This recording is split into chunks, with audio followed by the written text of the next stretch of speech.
कहानी एक बूढ़े पिता की।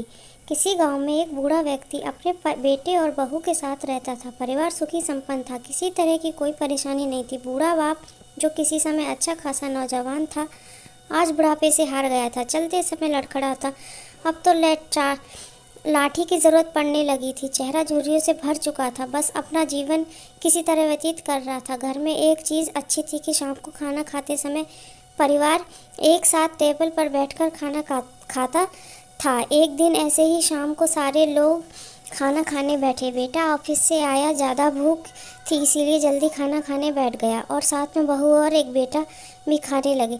बूढ़े हाथ जैसे ही थाली उठाने हुए, थाली हाथ से छिटक गई और थोड़ी दाल टेबल पर गिर गई।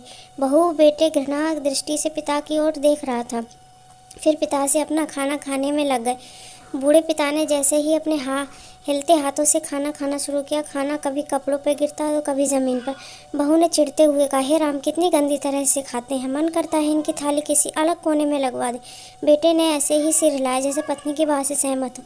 नन्हा पोता यह सब मासूम देख रहा था। अगले दिन पोते की थाली उस टेबल से हटाकर कोने में लगवा दी गई। पिता की डबडबाती आंखें जैसे कुछ कह रही थी, कुछ बोल नहीं पा रही थी। बूढ़ा किसी तरह खाना खाने लगा।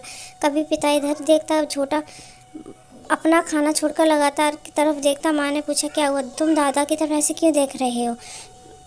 वृद्धों के साथ ऐसा व्यवहार करना चाहिए। जब मैं बड़ा हो जाऊंगा तो आप लोग बूढ़े हो जाओगे तो मैं भी आपको इसी तरह कोने में खिलाया करूंगा। बच्चे के मुंह से ऐसे सुनते ही बेटे और बहू दोनों कांप पड़े। शायद उसकी बातों मन में बैठ गई, क्योंकि बच्चे ने मासूमियत के साथ एक बड़ा सबक लोगों को दिया। बेटे ने जल्दी आगे बढ़कर पिता को उठाया, वापस टेबल पर खाने के लिए बिठाया, और बहू भी भागकर आई गिलास पानी लेकर। पिताजी को कोई तकलीफ ना हो। तो मित्रों, माँ बाप इस दुनिया की सबसे बड़ी पूंजी है। समाज में जो कितनी भी इज्जत कमा लेकिन बिना धन इकट्ठा कर ले, लेकिन माँ बाप से बड़ा दुनिया में कोई नहीं है। यही इस कहानी से शिक्षा